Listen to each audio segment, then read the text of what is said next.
Hello friends, welcome back to River Pharmacy and welcome to the second video tutorial of Human Skin। जैसा कि हम लोगों ने पिछले वीडियो ट्यूटोरियल में डिस्कस किया था अबाउट एपिडर्मिस, और हम लोगों ने एपिडर्मिस को देखा था कि एपिडर्मिस जो हमारी लेयर है स्किन की, जो टॉप मोस्ट लेयर है, उसमें कौन कौन सी फर्दर लेयर प्रेजेंट है। जिन 5 फर्दर लेयर के बारे में हमने पढ़ा था, the upper most layer is stratum corneum, उससे नीचे वाली स्ट्रैटम लूसिडम जो बस हमारी वार्म्स और हिल्स में ही प्रेजेंट होती है। देन स्ट्रैटम ग्रैनुलोसम, उसके बाद stratum spinosum and the last was stratum germinativum जो कि हमारी बेसल लेयर होती है। उसके बाद हमने स्किन का थोड़ा ओवरव्यू लिया था कि स्किन का जो बेसिक काम है वो है प्रोटेक्शन का, protection from the outer environment. मेरा स्किन वो है, हमने ये डिस्कस किया था, that is working as raincoat. ये हमारे लिए रेनकोट की तरह काम कर रहा है। जैसे रेनकोट हमें बाहर के पानी से बचा के रखता है, वैसे ही हमारी स्किन भी हमें बाहर के इन्वायरमेंट में जो कुछ भी प्रेजेंट है, चाहे वो बैक्टीरिया, फंगस, डस्ट पार्टिकल या कोई भी चीज़ जो पैथोजन प्रेजेंट है, जो आपके शरीर को किसी भी तरह से बीमार बना सकते हैं, उससे बचाने का काम करते हैं। वो आपके टॉप मोस्ट लेयर का है, जिसको हमने नाम दिया था एपिडर्मिस। उसके बाद हम लोगों ने थोड़ा सा डिस्कस किया था कि एपिडर्मिस में कौन कौन सी सेल प्रेजेंट है, जिसमें हमने 4 सेल का नाम लिया था। द नंबर 1 सेल वॉज केटोनोसाइट, जिनका काम है कैलेटिन बनाने का। And the number 2 was melanocyte, जो कि फर्दर मेलानिन एक पिगमेंट रिलीज करते हैं, जिसका काम होता है आपके स्किन को कलर देने का। The third type of cell were Langerhans cell, जो कि एक हमारे WBC का पार्ट है और हमारी डिफेंस सिस्टम का पार्ट है। और फाइनली जो हमारी 4th टाइप के सेल थे वो थे मर्कर सेल। मर्कर सेल जो कि हमारी टच के सेंसेशन को कैरी करके रखते हैं। सो उस टाइम जो हमने डिस्कस किया था, इसका जो एपिडर्मिस का जो मेजर काम है that was protection, and also जो काम था एपिडर्मिस का regulation of body temperature, sensation, excretion. इस वीडियो ट्यूटोरियल में हम लोग बात कर रहे हैं डर्मिस की। We are discussing the second layer, जो हमारी एपिडर्मिस से जो नीचे वाली लेयर है उसके बारे में डिस्कस कर रहे हैं, जिसका नाम है dermis. Okay friends, so let's continue with dermis. थोड़ा सा डर्मिस को ओवरव्यू ले लेते हैं कि डर्मिस बेसिकली है क्या। डर्मिस हमारी सेकेंड लेयर है और सबसे लार्जेस्ट लेयर है स्किन की। इसकी जो थिकनेस है, जो मोटाई है, वो रेंज करती है from approximately 0.6 mm to 3 mm तक। यानी कोई ऐसी जगह है जहाँ इसकी थिकनेस बहुत ही कम है, और कोई ऐसी जगह है जहाँ इसकी थिकनेस बहुत ही ज़्यादा है। जैसे आँखों के जो मांसपेशियाँ हैं, उसमें जो इसकी थिकनेस है वहाँ बहुत कम है, लेकिन अगर मैं पैरों के नीचे के तलवों की बात करूँ तो वहाँ की थिकनेस बहुत ज़्यादा होती है, क्योंकि डर्मिस एक ऐसी लेयर है जो अपनी थिकनेस को वेरी करती है, राइट। जैसे कि हम लोगों ने कहा था कि epidermis is made up of epithelial tissue. अगर फ्रेंड्स आपको याद हो तो हम लोगों ने डिस्कस किया था कि एपिडर्मिस जो हमारी लेयर है वो किस चीज़ की बनी हुई है, एपिथेलियल टिश्यू की बनी हुई है। अब ये जो हमारी डर्मिस लेयर है ये बनी हुई है कनेक्टिव टिश्यू की। इस कनेक्टिव टिश्यू को हम लोग कोलेजन टिश्यू भी कहते हैं। So connective tissue is also called as the collagen tissue, right? इसमें डर्मिस लेयर में एक सेल पाए जाते हैं जिनका नाम हम देते हैं फाइब्रोप्लास्ट। ये फाइब्रोप्लास्ट हमारे ऐसे सेल हैं जो एक तरह के प्रोटीन बनाने में हेल्प करते हैं। Number 1 is collagen and number 2 is elastin. ये हमारी बॉडी के डर्मिस लेयर के 2 ऐसे प्रोटीन्स हैं जो आपकी स्किन को या डर्मिस लेयर को स्ट्रेंथ प्रोवाइड कराते हैं। इसके साथ साथ इलास्टिसिटी प्रोवाइड कराते हैं। इसके साथ साथ डर्मिस लेयर में कुछ फर्दर सेल हैं like macrophages, mast cell. Mast cell हमारे ऐसे सेल हैं जो हिस्टामिन रिलीज करते हैं, और ये वाले सेल बेसिकली इन्फ्लामेशन के टाइम बहुत ज़्यादा एक्टिवेट हो जाते हैं, और इन्फ्लामेशन के रिस्पॉन्स को, जैसे ही कोई इन्फ्लामेशन होती है उसके रिस्पॉन्स की सेंसेशन को आपके ब्रेन तक पहुंचाते हैं। इसके साथ साथ आपके nerves, blood. If you remember, हम लोगों ने कहा था कि एपिडर्मिस लेयर में कोई भी ब्लड वेसल्स प्रेजेंट नहीं होती है, बट डर्मिस लेयर में ब्लड वेसल्स प्रेजेंट होती हैं। और इसके साथ साथ इसमें लिम्फेटिक वेसल्स, ऑयल ग्लैंड्स, और स्वेट ग्लैंड्स भी प्रेजेंट होते हैं। और जो आपकी डर्मिस लेयर है वो फर्दर 2 लेयर में डिवाइडेड होती है। First is papillary layer and second is reticular layer. ये जो आप प्रोजेक्शन देख रहे हैं जहाँ मैं एरो से आपको दिखाने की कोशिश कर रहा हूँ, इसको हम कहते हैं पैपिलरी लेयर। और ये जो नीचे वाली लेयर है that is called reticular layer. So papillary layer and reticular layer, ये जो प्रोजेक्शन है ये कही जाती है डर्मर पैपिला। बेसिकली इन प्रोजेक्शन का काम है आपकी एपिडर्मिस लेयर को न्यूट्रिएंट्स प्रोवाइड कराने का, क्योंकि ये जो प्रोजेक्शन है इन प्रोजेक्शन में बहुत सारी ब्लड वेसल्स प्रेजेंट होती हैं। ये ब्लड वेसल्स आपकी एपिडर्मिस की सेल और टिश्यूज़ को regularly water, oxygen and food की सप्लाई करता रहता है। क्योंकि अगर आपको याद हो तो मैंने कहा था कि ऑक्सीजन, वाटर और फूड को पहुंचाने का काम किसका? ब्लड का। तो ब्लड ही है जिसके थ्रू ऑक्सीजन, वाटर और फूड हर सेल तक पहुंचेगा। क्योंकि आपको याद है एपिडर्मिस लेयर में ब्लड वेसल प्रेजेंट नहीं थी, तो कहीं ना कहीं ऑक्सीजन, वाटर और फूड तो आएगा। तो डर्मिस का एक रीजन है जो आपके एपिडर्मिस में इम्बार्ड होता है, यानी एपिडर्मिस की तरफ झुका होता है। That is called papillary region, जिसको हम लोग डर्मर पैपिला भी कहते हैं। इनमें ऐसी ब्लड वेसल्स प्रेजेंट होती हैं जो रेगुलरली आपके एपिडर्मिस के सेल को ऑक्सीजन, वाटर एंड फूड की सप्लाई करती रहती है, राइट। और नीचे वाला लेयर है रेटिकुलर लेयर। ये बहुत ही कंपोज्ड डेंस लेयर होता है जो बेसिकली 2 तरह के अबंडित प्रोटीन्स में प्रेजेंट होते हैं। These abundant proteins are collagen and elastin. इसके साथ साथ कुछ फर्दर सेल भी होते हैं जिनका अपना अपना डिफरेंट रोल है। So friends, first of all हम लोग पैपिलरी लेयर और रेटिकुलर लेयर को थोड़ा डिफ्रेंशिएट करके समझने की कोशिश करते हैं कि बेसिकली पैपिलरी लेयर और रेटिकुलर लेयर में डिफरेंसेस क्या क्या हैं। कि जैसा कि मैंने आपको कहा कि पैपिलरी लेयर, लास्ट स्लाइड में भी हमने देखा कि ये एक ऐसी सुपरफिशियल लेयर है जो एपिडर्मिस के साथ जुड़ी हुई है। It borders the epidermis and finger like extension called dermal papilla. ये जो मैंने आपको दिखाया था, these are finger like projection are called dermal papilla. इसमें नर्व्स हैं, ब्लड वेसल्स हैं जो कि न्यूट्रिएंट्स और ऑक्सीजन देते हैं आपके एपिडर्मिस लेयर को। जबकि reticular layer is deeper layer which is toughest part of epidermis. ये एपिडर्मिस का सबसे टफेस्ट पार्ट होता है और इसमें कोलेजन और इलास्टिन नाम के 2 प्रोटीन्स होते हैं जो कि स्किन को स्ट्रेंथ और इलास्टिसिटी प्रोवाइड करते हैं।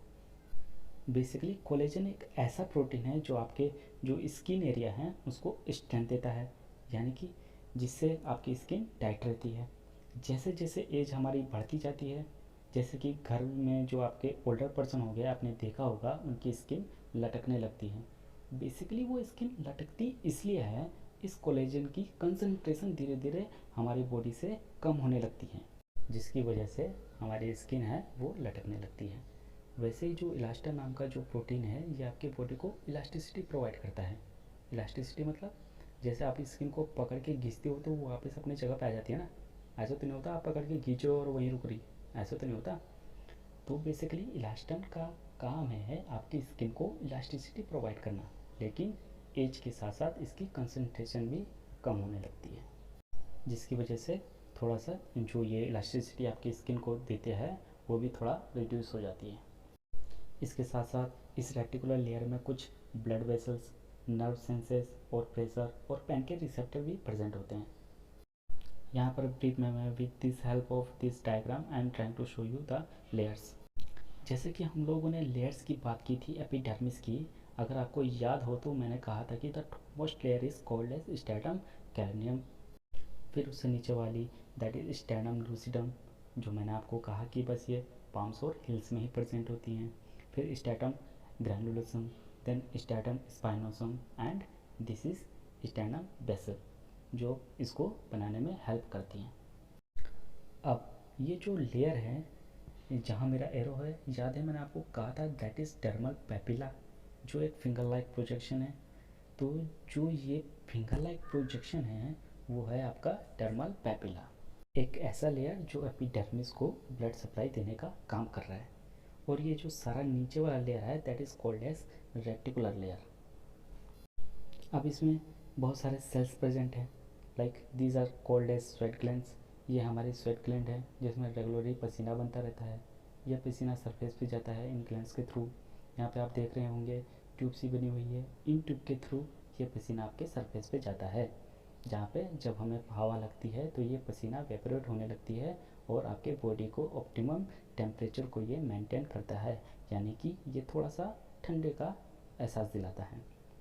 क्योंकि मैंने आपको कहा था कि आपका जो बॉडी का ऑप्टिमम टेम्परेचर है वो है 37 डिग्री सेल्सियस का।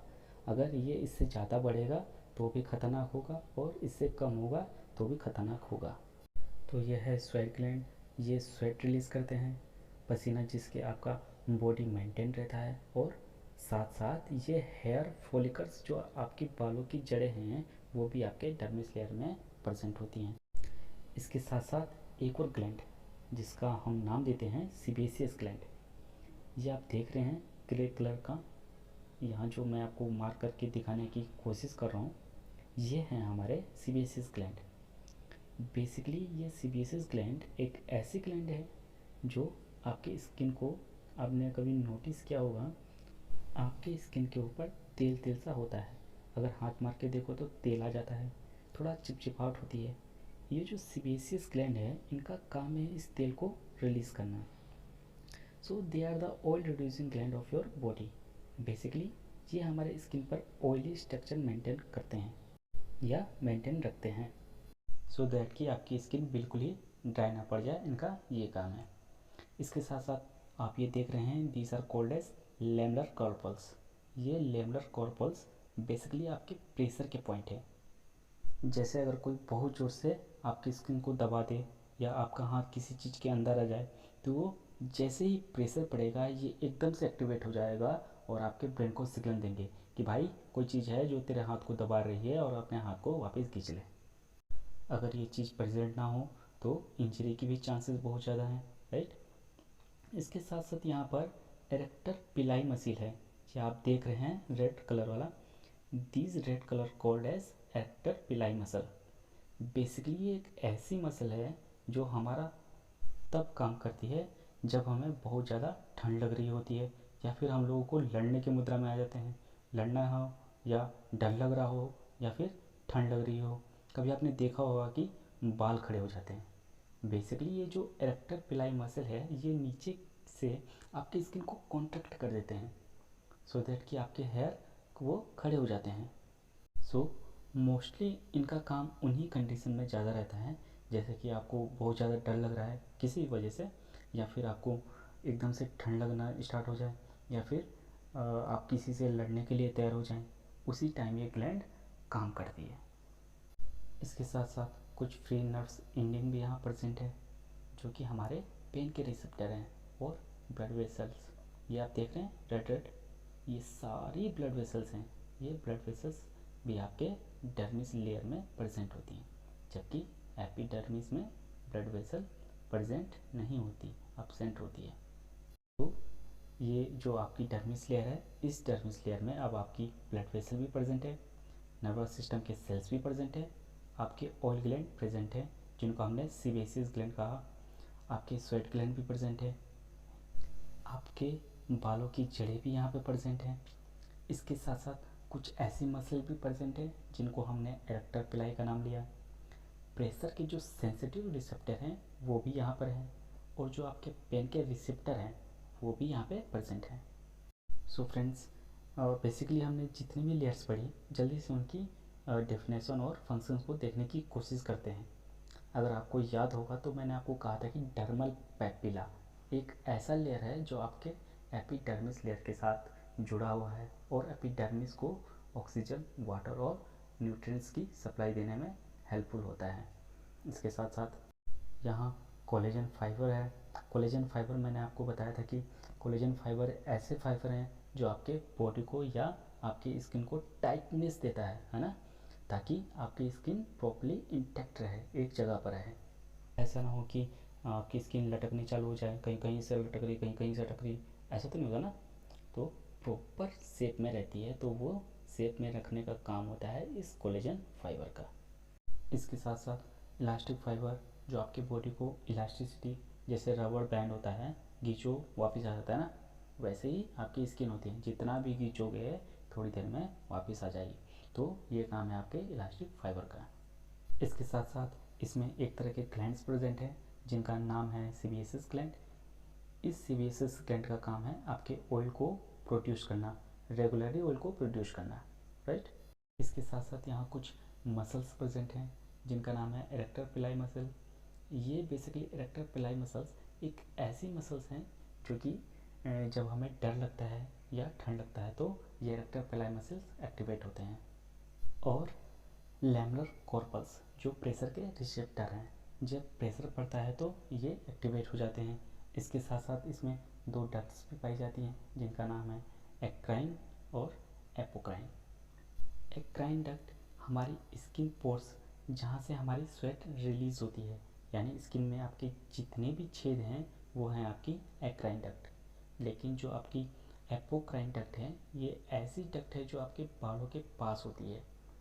जहाँ पर भी हेयर्स होंगे हमारी बॉडी में वहाँ पर आपका एपोक्राइन डक्ट होंगी, right. So friends, this is a brief introduction about dermis layer कि बेसिकली डर्मिस लेयर है क्या, इसमें कौन कौन से पार्ट हैं, कौन कौन से कोलेजन फाइबर है, क्या कुछ इसमें डला हुआ है जो कि हेल्पफुल होता है हमारी एपिडर्मिस को डेवलप होने के लिए।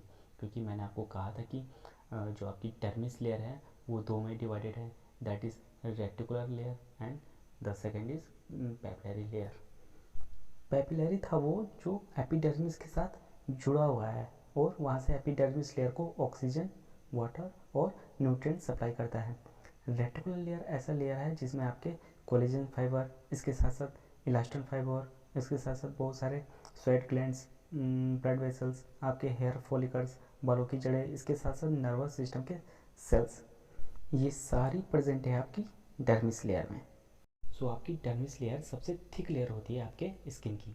एपिडर्मिस की थिकनेस याद हो तो that was 0.1 mm and epidermis is made up of epithelial tissue and your dermis layer is made up of connective tissue which is also called as collagen. So friends, next video tutorial में हम लोग discuss करेंगे skin की तीसरी layer which is hypodermis layer. So friends, till then bye, take care of yourself, thank you.